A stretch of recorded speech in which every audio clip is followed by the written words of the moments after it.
E aí, galera, nossa aula 4 vai começar agora. Vamos continuar no conteúdo de etnomatemática na sala de aula, só que agora na parte 2. Vamos continuar aí no embalo, vamos continuar assistindo a nossa aula e até a próxima. A etnomatemática na sala de aula, parte 2. Vamos dar continuidade ao conteúdo de etnomatemática. Reorientação curricular em educação matemática. Os movimentos de reorientação curricular em educação matemática, que vêm ocorrendo mundialmente, inclusive no Brasil, ainda não tiveram bastante força para mudar a prática docente e eliminar o caráter elitista do ensino da matemática, bem como melhorar a qualidade do ensino dessa disciplina. Em muitas salas de aula de matemática, os alunos ainda continuam sendo treinados para armazenar informações e para desenvolver a competência do desempenho da manipulação algorítmica sem nenhuma relevância para a sua vida fora do contexto da escola.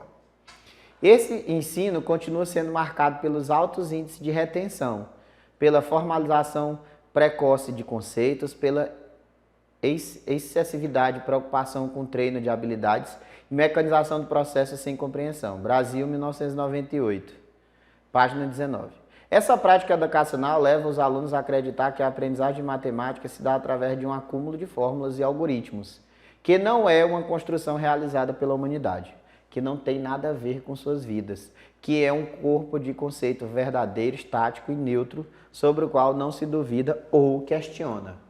Muitas vezes, nem mesmo há preocupação por parte do professor em explicar ao aluno a utilidade de determinada fórmula ou conceito matemático, por exemplo. Sem dúvida, é devido a esses fatos que muitos alunos passam a enfrentar a matemática como algo cheio de regras, que não fazem sentido para eles.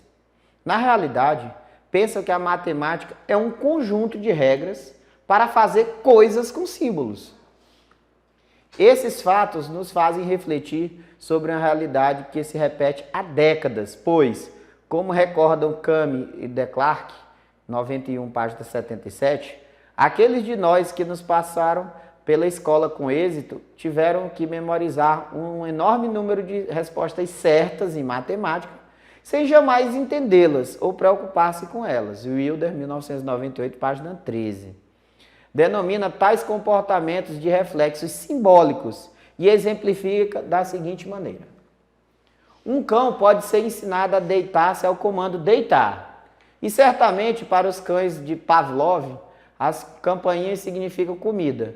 Todas essas situações são exemplos de comportamento de reflexo simbólico. Uma parte considerável do que passa por ser um bom ensino de matemática é o tipo do reflexo simbólico. Refiro-me certamente ao ensino tipo treino, que torna o aluno capaz de obter um crédito necessário em matemática. Knick, 2006, solidário a essa autora, acrescenta que a etnomatemática, além de estudar os discursos eurocêntricos que instituem as características acadêmicas e escolar, analisa também os efeitos de verdades produzidas por esse discurso.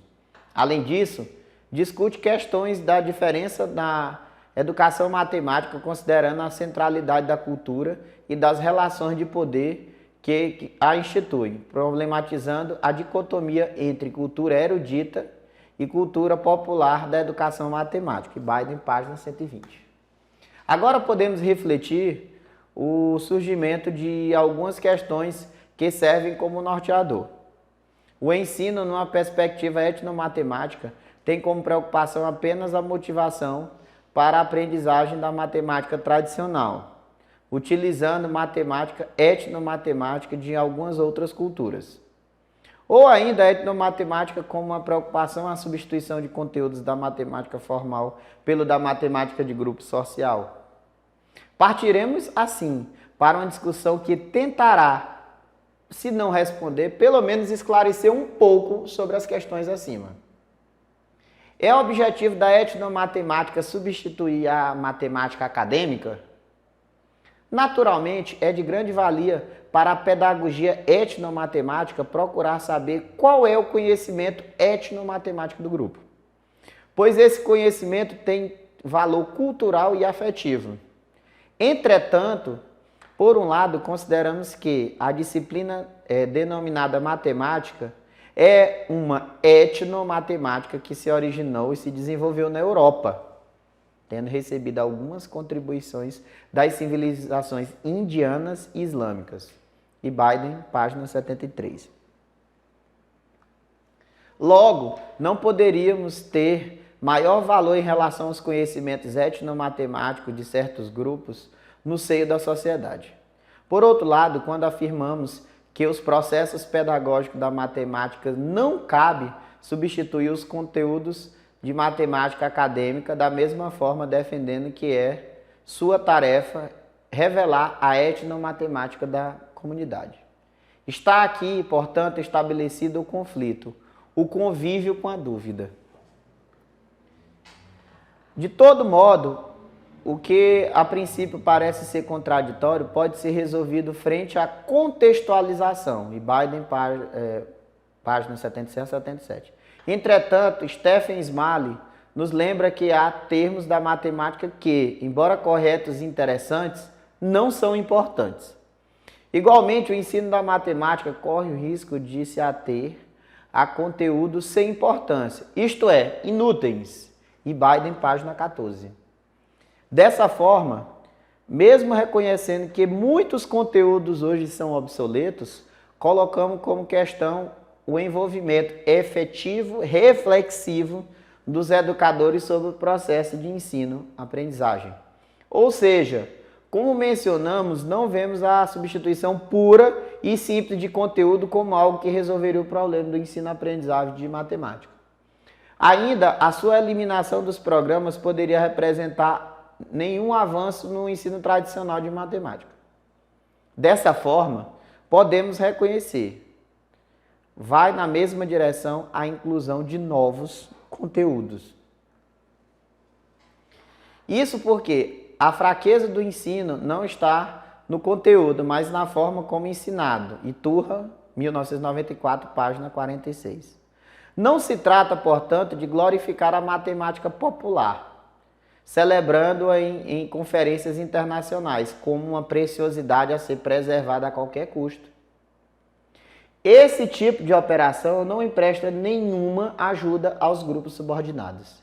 Enquanto intelectuais, precisamos estar atentos ou atentas para não colocar em execução exclusivamente na busca de ganhos simbólicos no campo científico ao qual pertencemos. No entanto, não se trata de negar à matemática popular sua dimensão de autonomia, tão cara às teorias relativistas. E Biden, página 89. É nesse panorama que assentamos nossa crença na contextualização nos moldes delineados por Ubiratan de Ambrosio, como um importante subsídio à pedagogia etnomatemática. Com efeitos, colocamos como inerente a etnomatemática como inclinações pedagógicas, revelar os conhecimentos próprios do grupo escolar. Porém, de certa forma, apenas deslocamos as questões mencionadas para a questão. Como contextualizar e promover o diálogo entre a matemática e a etnomatemática em situações de ensino e aprendizagem no sistema formal de ensino? Assim, naturalmente, faremos o uso de outros paradigmas educacionais na tentativa de responder à questão. Pedagogia etnomatemática, educação intercultural e libertadora. De forma natural, a pedagogia etnomatemática encontra subsídio também na antropologia, sem, contudo, trazer para si a pretensão de inclusão nessa área. Nesse sentido, frente aos trabalhos mencionados, é possível afirmar que a educação etnomatemática prima pelo reconhecimento do outro. Estamos aqui perante a questão de como lidar com diferentes culturas, do problema da comunicação entre diferentes. Quer dizer, compreender o outro não é só falar a sua língua para ouvir e perceber, mas é também conhecer a sua cultura, ou melhor, a sua mente cultural, o seu contexto e a sua mentalidade. Segundo Vieira, 1995, página 133. Então, esse diálogo entre diferentes reivindicações, o seu lugar do programa de pedagogia etnomatemática, também o conceito, paradigma, né, da pedagogia intercultural. Iturra, 1995, Vieira, 1995, 99, D'Ambrosio, 2001.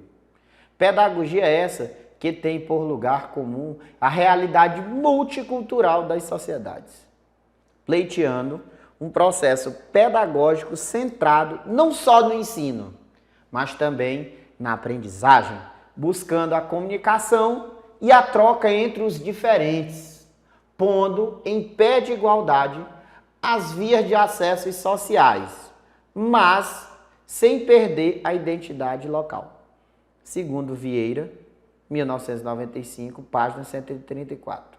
De alguma forma, colocando-se contra uma educação meramente multicultural, que respeita os diferentes culturais e mentalidades, mas que as deixa navegar em artérias paralelas ou avenida de pouca liberdade. Contra também as políticas de unificação, assimilação e adesão a uma única cultura hegemônica, a pedagogia intercultural. Situaria-se-á, né, não em ideologias, mas sim na possibilidade de realizar o que falta fazer, numa perspectiva dinâmica, interacionista, de enriquecimento e de aprendizagem, pela troca de saberes, pelo diálogo de culturas. Vieira, 1995, página 142 a 143. Na direção de uma pedagogia intercultural, D'Ambrosio, 2001, página 61, ele afirma que na educação estamos vendo um crescente reconhecimento da importância das relações interculturais, mas, lamentavelmente, ainda há relutância no reconhecimento das relações interculturais.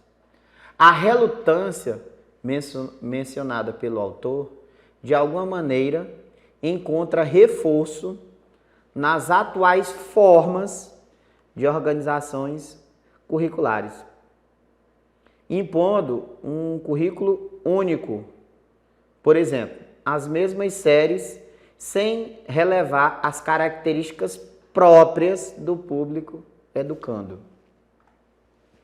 Também as formas de avaliação impositiva e padronizada, a insistência em se organizar as séries por aproveitamento nesses testes, são efetivamente tentativas de pasteurizar as novas gerações. D'Ambrosio, 2001, página 61. Da mesma direção, tem lugar na pedagogia etnomatemática a pedagogia libertadora de Freire, de Paulo Freire, ao trazer para si a tarefa de atuar contra os mecanismos de reprodução instituído, para desvendar a realidade que está sendo ocultada pela ideologia dominante, pelo currículo dominante. Freire só, 2002, página 49. E, assim, alinhada à pedagogia intercultural de Vieira, Iturra e D'Ambrosio e a pedagogia libertadora de Freire, de Paulo Freire, centramos a pedagogia etnomatemática de D'Ambrosio. Entretanto, frente a esses modelos ou paradigmas educacionais, coloca-se naturalmente a própria realidade da escola, assim como de toda a nossa sociedade, com seus vícios e ranços como obstáculos a serem superados. Mais precisamente, reconhecemos que a dinâmica histórica na qual se alicerça nossa escola seja o maior obstáculo, pois sabemos que não é a educação que modela a sociedade, mas, ao contrário, é a sociedade que modela a educação, segundo os interesses de quem detém o poder. Então, Freire e Sor Dormiu, página 49. Nunca foi tão atual essa discussão, entendeu? Porque os governantes dominantes, eles querem uma população que não estude, porque aí eles continuam sendo dominantes. Eles detêm o conhecimento e não querem que as pessoas que estão vindo adquiram esse conhecimento. Então, nunca foi tão atual essa passagem. Dessa forma, a mudança a operar passa por uma transformação qualitativa da educação, pela construção de uma sociedade de aprendizagem e, particularmente, por uma educação permanente que abranja não só as exceções, mas todos os cidadãos e a sociedade no seu conjunto. Vieira, 95, página 140. E como operacionalizar essas mudanças? Naturalmente, a resposta não é direta e nem imediata. Mas, certamente, a figura do professor surge como um ponto central nesse projeto, pois, decididamente, não vemos como possível operar mudanças profundas e inclusivas por decreto, sem uma mudança qualitativa nas concepções dos professores e das professoras, assim como dos educandos.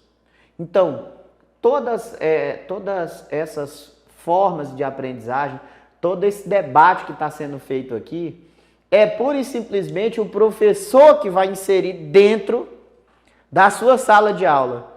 Ele vai ser um professor dinâmico e, a partir daí, ele vai incluir os seus alunos dentro dessa dinâmica da etnomatemática. Indicações de caminhos. Nas diversas instâncias de trocas entre educadoras e educadores matemáticos, aí eles fazem congressos, fazem seminários, colóquio da área, é comum surgirem questões do tipo: qual seria o método da etnomatemática em sala de aula? Ou, como se ensina sobre a perspectiva da etnomatemática? Em geral, por um lado, tal preocupação dos professores e das professoras pode ser uma consequência natural da forma tradicional no processo educativo, de ser tão somente de ensino como mencionamos. Outro fator talvez venha do professor ver-se etnocêntrico, visão promovida pela escola e na escola. Por que um professor etnocêntrico? Porque o professor etnocêntrico, ele tenta estudar quais os conhecimentos que os seus alunos, a maioria dos seus alunos, eles podem crescer dentro daquele campo. Dentro da pedagogia, o professor pedagogo, ele tem que ter essa sensibilidade não só das outras áreas, mas também da matemática. E muitas vezes não acontece isso. Por outro lado, no dia a dia das salas de aulas, os educadores são cobrados de diversas formas. Ou ainda, são confrontados com uma realidade inadequada ao desenvolvimento de atividades que confluam em direção ao respeito e à diversidade cultural ou sociocultural da aprendizagem. Assim, a preocupação por ter algo pronto, na qualidade de uma técnica ou método, que possa aplicar de forma imediata, tornando-se de algum modo inerente ao ato de ensinar moldes tradicionais. Entretanto, defendemos a etnomatemática não como método de ensino em si, mas sim como detentora de relações inclusivas entre professores e alunos, e das diversas formas de conhecer presentes em contextos culturais, socioculturais diferentes. Isso porque, mais importante do que a mudança, indicação de métodos e técnicas, é a necessidade de desenvolver questionamentos e reflexões sobre as nossas próprias práticas, condutas e ideias. Vieira, 1999. Contudo, não tendo por objetivo atrelar a etnomatemática um método ou técnica de ensino específico, indicaremos a seguir a nossa concepção de possíveis encaminhamentos dessa pedagogia em sala de aula. Nesse sentido, a comparação entra na pedagogia etnomatemática. Por um lado, como um instrumento de autorregulação das próprias atividades de ensino-aprendizagem. Pois, na medida em que o professor busca constantemente compreender para além das circunstâncias imediatas do seu meio social, acaba por empreender uma constante busca por novas maneiras e alternativas de ensino, o que é necessário ser ensinado ou aprendido. E, por outro lado, nessa dinâmica será natural comparar-se com o outro em que faz diferente, implicando conhecer a si próprio, tomando consciência de suas próprias representações, do seu modo próprio de fazer. Dessa maneira, a comparação funciona também como um instrumento a ser desenvolvido e utilizado pelo próprio aluno em sua construção pessoal e social, pois a comparação em si mesma acaba por ser um processo comum ao pensamento humano. Ninguém se pensa no abstrato. Compararmos-nos com os outros. Os outros nos dão a imagem daquilo que nós somos, daquilo que queremos, ou mesmo daquilo que não queremos. Dando um viés essa parte aí, é os exemplos. Quando você tem um mau vizinho, você quer ser um bom vizinho. Quando você tem um bom vizinho, você quer ser um vizinho melhor.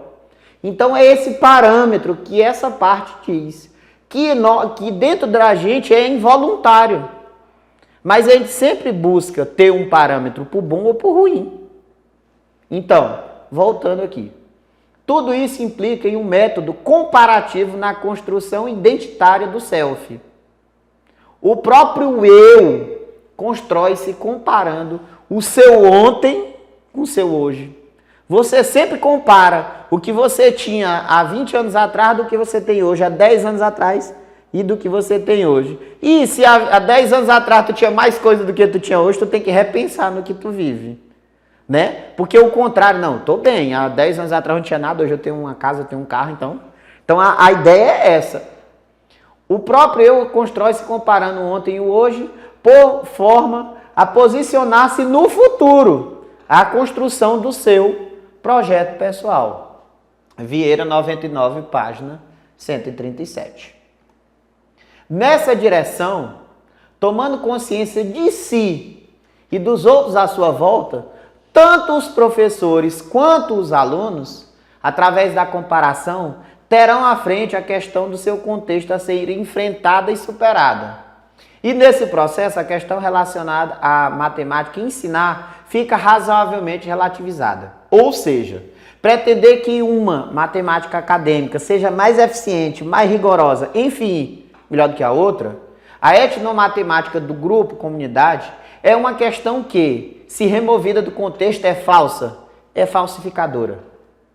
É fato que o conhecimento etnomatemático do grupo comunidade tem certamente muito valor, pois lhe serve e é eficiente e adequada para muitas coisas, próprias àquela cultura, àquela etno, e não há por que a substituir. Desse modo, quando lançamos mão do método comparativo, da contextualidade e dos métodos dialógicos para assentarmos a pedagogia etnomatemática, enfatizamos que essa pedagogia se relaciona a uma postura crítica por parte tanto do educador quanto do educando com conhecimento. Dito de outro modo, a utilização do cotidiano nas compras para ensinar matemática revela práticas apreendidas fora do ambiente escolar, numa verdadeira etnomatemática no comércio. Um importante componente da etnomatemática é possibilitar uma visão crítica da realidade, utilizando instrumentos de natureza matemática. Ou seja, essa relação educação dialógica vale enfatizar os seus conteúdos tradicionais terão importante secundário, isto é, estarão a serviço, de certo modo, do desvelar da realidade para o desenvolvimento dos educandos e educandas. Dessa forma, serão relevantes os conteúdos que, de algum modo, apresentarão subsídios à intenção de desvelar a realidade, isto é, que sejam conteúdos críticos, sejam eles parte da matemática acadêmica ou etnomatemática da comunidade. Em outras palavras, a matemática contextualizada se mostra como mais um recurso para solucionar problemas novos. De Ambrosio, 2001, página 80.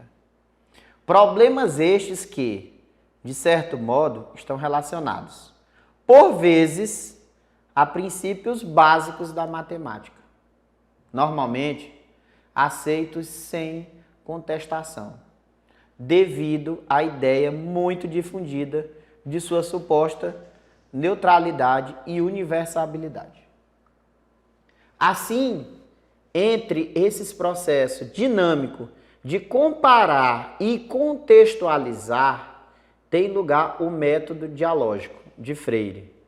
Nesse contexto, vale ressaltar que deveríamos entender o diálogo não como uma técnica, apenas que podemos usar para conseguir obter alguns resultados. Também não devemos entender o diálogo como uma tática que usamos para fazer dos alunos nossos amigos. Isso faria do diálogo uma técnica de manipulação, em vez de uma iluminação. Ao contrário, o diálogo deve ser entendido como algo que faz parte da própria natureza histórica dos seres humanos. Então, o que é que quer dizer essa parte aqui? Essa parte quer dizer que o aluno, ele tem que participar. Então, quando ele se abre, quando ele fala os seus anseios, suas necessidades, suas dificuldades, o método que o professor está utilizando é um bom método. Mas ele não pode usar essa tática e colocar o aluno como um amigo. Porque muitas vezes o amigo, ele, em questões de decisão, ele também quer ter uma decisão favorável como amigo. E o professor, nesse caso, ele não pode ser um amigo. Ele é um professor. E o professor, ele tem que ser justo. E se o aluno estiver entendendo, ele tem que... Se o aluno não estiver entendendo, tem que dar um suporte, mas tem que falar para ele que ele não está entendendo. Isto é, o diálogo é uma espécie de postura necessária, na medida em que os seres humanos se transformam cada vez mais em seres criticamente comunicativos. As redes sociais estão aí para corroborar com essa parte que eu estou falando. O diálogo é um momento em que os humanos se encontram para refletir sobre a realidade tal como fazem e refazem. através do diálogo, refletindo juntos sobre o que sabemos e não sabemos podemos. A seguir, atuar criticamente para transformar a realidade.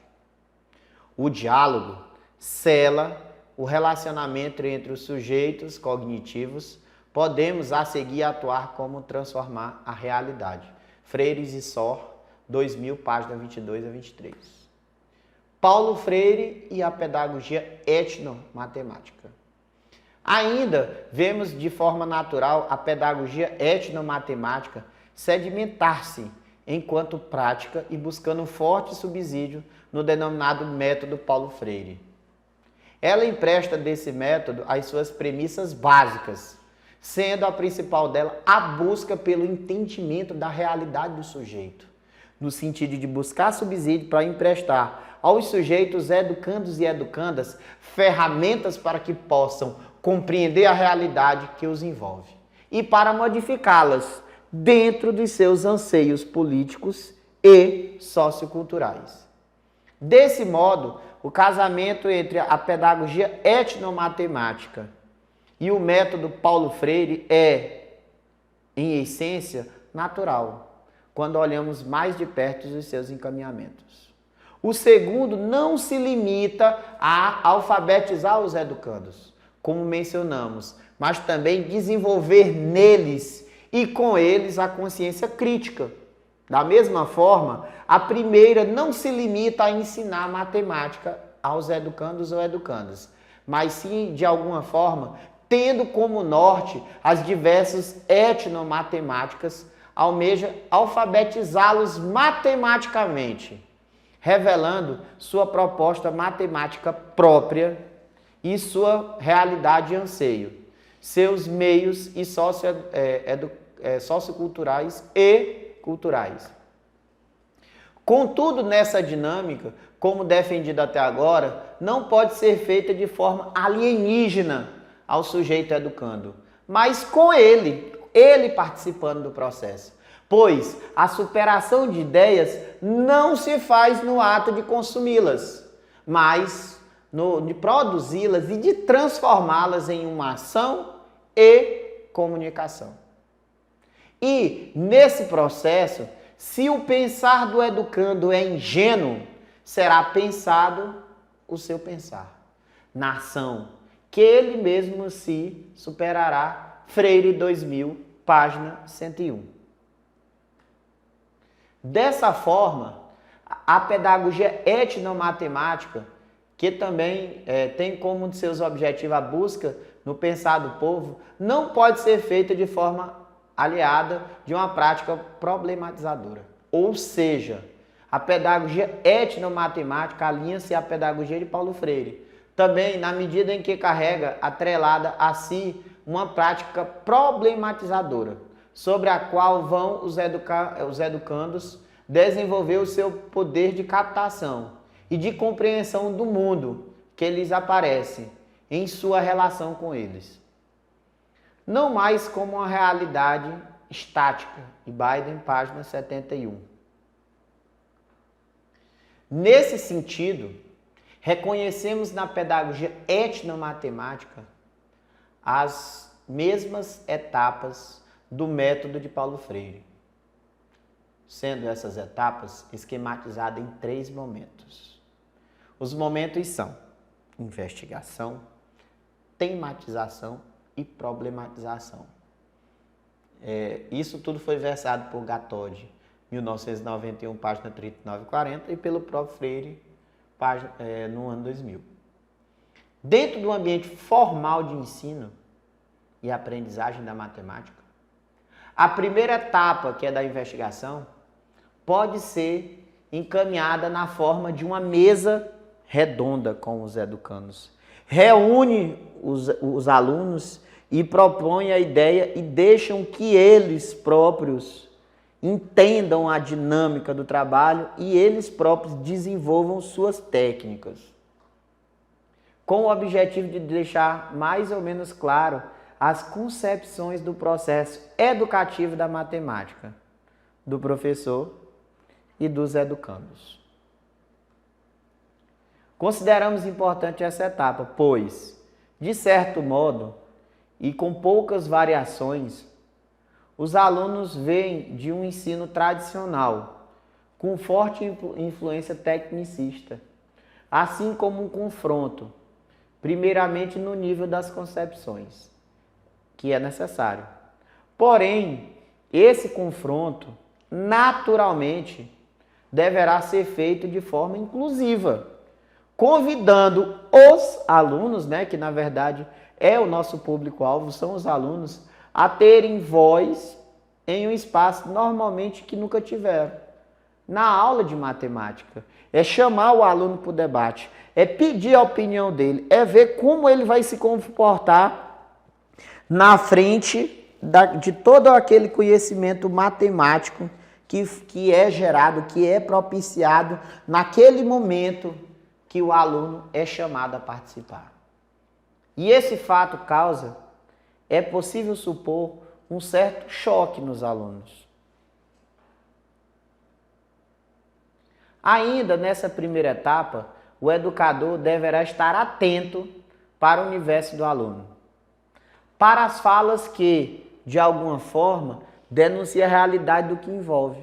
Então, dentro da explicação que o aluno vai dar sobre a dinâmica, sobre a matemática, sobre o que ele absorveu da atividade, é dentro daquilo que o professor vai analisar se o aluno entendeu ou não o conceito. É esse ouvido pronto do professor, de ele estar aberto para ouvir o aluno dele e sentir se verdadeiramente o aluno aprendeu ou não. Já na segunda etapa, a da tematização, o professor ouve os alunos para descobrir temas que deverão ser organizados como problemas, desafiando a percepção prévia que os alunos têm da realidade e do assunto em questão. Então, nesse segundo momento, vai ter a tematização. Você vai dizer, olha, eu quero que esse debate seja norteado por esse tema aqui. E aí, quando você soltar o tema, aí os alunos naturalmente vão desenvolver, vão explanar o conhecimento que eles têm matematicamente daquele conteúdo. Nesse sentido, Freire é igualmente insistente em que seus conceitos de educação dialógica não significam que os professores sejam meramente presença passiva, acidentais. Os professores podem ser fortes influências, sem serem superiores, que controlam totalmente o meio ambiente da aprendizagem. Frankenstein, página 116. Entretanto, o tema não deve ser visto como uma hipótese de trabalho, que deva ser comprovada. Se assim fosse, a investigação não seria em torno dele, mas de sua existência ou não. Paulo Freire, 2000, página 88.